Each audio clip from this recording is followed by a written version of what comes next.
ভারী বৃষ্টি এবং তীব্র বাতাসে বিপর্যস্ত ইতালির মধ্য এবং দক্ষিণাঞ্চল। বন্যা ও ভূমিধসে সড়ক ও রেল যোগাযোগ ব্যাহত হচ্ছে। আব্রুজ্জো, পুগলিয়া ও মলিজে অঞ্চলে জারি করা হয়েছে সর্বোচ্চ সতর্কতা। মলিজে অঞ্চলে ত্রিনিয় নদীর ওপর একটি সেতুর অংশ ভেঙে পড়েছে। এতে পরিস্থিতি আরও জটিল হয়ে উঠেছে। মার্কে অঞ্চলে ভূমিধসে একটি গ্রামের বাসিন্দারা বিচ্ছিন্ন হয়ে পড়েছেন। অন্যদিকে বিভিন্ন এলাকায় জমে থাকা পানি সরাতে এবং রাস্তা সচল করতে কাজ করে যাচ্ছে উদ্ধারকর্মীরা।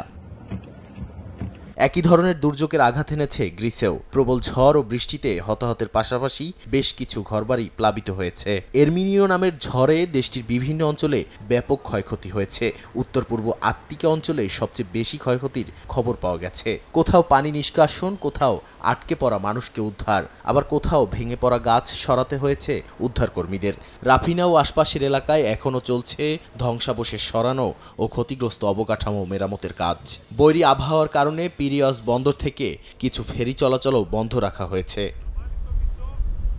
অন্যদিকে ফিলিস্তিনের গাজা উপত্যকার খান ইউনিসে বাস্তুচ্যুত ফিলিস্তিনিদের দুর্ভোগ আরও বাড়িয়েছে বৃষ্টি ও ঝড়ো হাওয়া। দুর্বল তাঁবুগুলো ভেঙে পড়ায় খোলা আকাশের নিচেই আছেন অনেকেই। বাস্তুচ্যুতরা বলছেন তাদের তাঁবুগুলো ছিঁড়ে গেছে, বসবাসের মতো কোনো পরিবেশও নেই। চলমান সংঘাতের কারণে আগে থেকেই মানবিক সংকটে থাকা মানুষগুলো এখন প্রকৃতির বিরূপ আচরণেও চরম ভোগান্তিতে পড়েছেন। নাদিম মারজান, সময় সংবাদ।